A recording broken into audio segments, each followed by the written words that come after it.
வந்து தூத்துக்குடியில் வந்து அழகர் பப்ளிக் ஸ்கூலில் வந்து நேற்று நீட் எக்ஸாம் எழுதினோம். தூத்துக்குடியில் மொத்தம் 3 சென்டர் போட்டிருந்தாங்க. எனக்கு வந்து அழகரில் போட்டிருந்தாங்க. நாங்கள் வந்து எழுதி முடிச்சுட்டு வந்தப்போ நிறைய பேர் வந்து நல்லா பண்ணோம் அந்த மாதிரி சொல்லிட்டு இருந்தாங்க. அப்போ வந்து நாங்கள் பெருசாக கொஸ்டின் எப்படி அப்படிலாம் வந்து எதுவுமே பேசல யாரும். சரி அப்படின்னு சொல்லிட்டு வீட்டுக்கு வந்துட்டு கொஞ்சம் ஒரு 8 மணி அந்த மாதிரி இது பண்ணோம். ஒருத்தவங்களாம் வரிசை ஆன்சர் கீ ரிலீஸ் பண்ண ஆரம்பித்தாங்க. அப்படி பார்க்குறப்போ கொஸ்டின் டைப் பார்த்தா QRST இந்த டைப்ஸில் தான் வந்து கொஸ்டின்ஸ் இருந்தது. எனக்கு வந்து இது பி டைப். அதுக்கப்புறம் இது பண்ணி சரி வெயிட் பண்ணி பார்க்கலாம் அப்படின்னு சொல்லிட்டு பார்த்தோம். அப்படி வரவே இல்லை. அதுக்கப்புறம் கொஞ்ச நேரம் கழிச்சு நல்லா போய் செக் பண்ணி பார்க்குறப்போ எங்களுக்கு வந்த கொஸ்டினே கம்ப்ளீட்டாக வேறு. அந்த 4 டைப்பில் அந்த ஒரு கொஸ்டின் கூட சேம் கிடையாது. 200 கொஸ்டினுமே டிஃப்ரெண்ட்.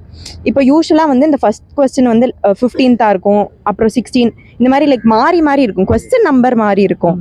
கொஸ்டினே மாறி வந்து இதுவரை இருந்ததில்லை. ஸோ வந்து இது என்ன ஏது அப்படின்னு சொல்லி யாருமே கிளியராகவே இது பண்ண மாட்டேங்காங்க.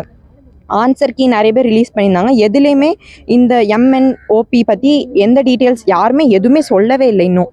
ஸோ எங்களுக்கு என்ன பண்ண அப்படின்னு தெரில. நிறைய பேர் வந்து இன்னொன்று அந்த கொஸ்டின் ஈஸியாக இருந்தது, நல்லா எழுதணும், சூப்பராக எழுதணும் அப்படிங்காங்க. 2 கொஸ்டின் இப்படி டிஃப்ரெண்ட்டான டிஃபிகல்ட்டியில் லெவலில் வச்சா அது எப்படி கரெக்டாக இருக்கும்? எங்கள் சென்டர்லேயுமே கரெக்டான கொஸ்டின் வந்தவங்களும் இருக்காங்க, அந்த QRSTயில் வந்தவங்களும் இருக்காங்க. அதே மாதிரி ஃபாரினில் வந்து தெரிஞ்சவங்க எழுதியிருந்தாங்க. அவங்கக்கிட்ட கேட்டப்போ கூட அவங்களுக்குமே கரெக்டான கொஸ்டின் வந்திருக்கு. அது எப்படி எங்களுக்கு மட்டும் இப்படி மாற்றி வந்ததுன்னு தெரில.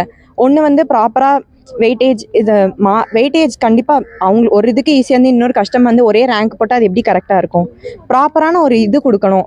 இந்த ரேங்க் இப்படி இவங்களுக்கு இப்படி அந்த மாதிரி ஏதாவது ஒன்று சொல்லணும். இல்லைன்னா NTAலேருந்து ப்ராப்பராக ஒரு ரெஸ்பான்ஸ் ஏதாவது அவங்க சொன்னால் தான் எங்களுக்கு தெரியும். இல்லைனா எல்லாருமே கன்ஃபியூஸ்டாக தான் இருப்பாங்க. ஸோ இதுக்கு ப்ராப்பராக ஒரு ரெஸ்பான்ஸ் ஆன்சர் கீ இல்லைனா 2க்கும் தனித்தனி ரேங்க் அந்த மாதிரி ஏதாவது ஒன்று சொன்னாங்கன்னா கொஞ்சம் நல்லாயிருக்கும். NTA மத்திய மாநில அரசு கொஞ்சம் இதுக்கு சீக்கிரமாக ஏதாவது செஞ்சால் நல்லாயிருக்கும். நேற்றுக்கு நாங்கள் தூத்துக்குடி அழகர் ஸ்கூலில் நீட் எக்ஸாம் எழுதும் போது எங்களுக்கு ரொம்ப பெருசாக தெரியல. ஆனால் எழுதி முடிச்சு நம்ம ஆன்சர் கீ பார்க்கும்போது தான் டிஃப்ரெண்ட் டைப்ஸ் ஆஃப் கொஷின்ஸ் இருக்குங்கிறதே நாங்கள் பார்த்தோம். டிஃபிகல்ட்டி லெவலும் வேரி ஆகுது. அது ஈஸியாக இருக்குங்கிற மாதிரி நிறைய பேர் சொன்னாங்க.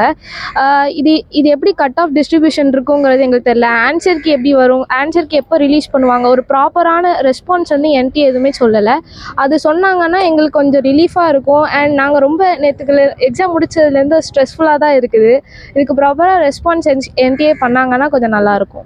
எங்கள் பொண்ணு நேற்று வந்து அழகர் ஸ்கூலில் நீட் எக்ஸாம் எழுதினாப்புல. நீட் எக்ஸாம் எழுதி முடிச்சு எல்லா பிள்ளைங்களும் மேலே எல்லாரும் சந்தோஷமாக வந்தாங்க. ஈவினிங் வந்து நெட்டில் வந்து ஆன்சர் வந்துட்டு இருந்து பல்வேறு சென்டரில் இருந்து நீட் கோச்சிங் சென்டர்லேருந்து ஆன்சர் போட்டிருந்தாங்க. அப்போ நாங்கள் அதை செக் பண்ணி பார்க்கும்போது எங்களுடைய கொஸ்டினுக்கு ஆன்சரே வரல. நாங்கள் ஆல்மோஸ்ட் எல்லா ப்ரைவேட் சென்டர் இதில் உள்ள கொஸ்டினுக்கு நாங்கள் ஆன்சர் பார்த்தோம். ஆனால் எங்களுடைய கொஸ்டினுக்கு மட்டும் ஆன்சர் வரவே செய்யலை. ஈவன் எங்கள் வெளிநாட்டில் இருக்கக்கூடிய எங்கள் அபுதாபியில் இருக்கக்கூடிய என்னுடைய குழந்தையோடைய மகளுடைய கொஸ்டின் பேப்பரை கூட பார்த்துக்கலாம். அவங்களுக்கும் அதே கொஸ்டினை கொடுத்துருந்து. ஆனால் எங்களுடைய கொஸ்டின் பேப்பர் மட்டும் மாறிருந்து. எனக்கு மட்டும் இல்லை, அந்த அழகர் சென்டர்லேயே 2 விதமான கேள்வித்தாள் கொடுத்துருக்காங்க. ஒன் செட் ஆஃப் பீப்புளுக்கு ஒரு கொஸ்டினும், இன்னொரு செட் ஆஃப் பீப்புளுக்கு இன்னொரு கொஸ்டின் கொடுத்துருக்காங்க.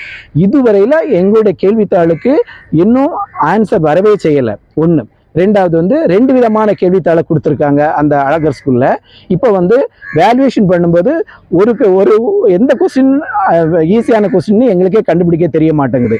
அதில் 1 விதமான கேள்வித்தாள் இருக்கிறதுனால எது வந்து ஈஸியான கொஸ்டின் கண்டுபிடிக்க தெரிய மாட்டேங்குது. அதனால் அரசு வந்து இந்த 2 கேள்வித்தாளுக்கும் உடனடியாக கீ வெளியிடணும். ரெண்டாவது தனித்தனியாக பேப்பர் திருத்தி அவங்களுக்கு தனி ரேங்க் பட்டியல் வெளியிட்டு கவுன்சிலிங் போதும் அவங்களுக்கு தனித்தனி கவுன்சிலிங் வைக்கணும். அப்போ தான் வந்து இந்த சென்டரில் எழுதின பிள்ளைங்கள் வந்து பாதிக்கப்படாமல் இந்த அழகர் சென்டர் மாதிரி இன்னும் 2 மாநிலங்களில் இந்த சில குழப்படி நடப்பதாக கேள்விப்பட்டோம். அதனால் அரசாங்கமானது உடனடியாக நடவடிக்கை எடுத்து நீங்கள் நல்லா பார்க்கணும்னு சொன்னால் உங்களுக்கு தெரியும். நான் 2 கொஸ்டின் பேப்பர் கையில் வச்சிருக்கிறேன்.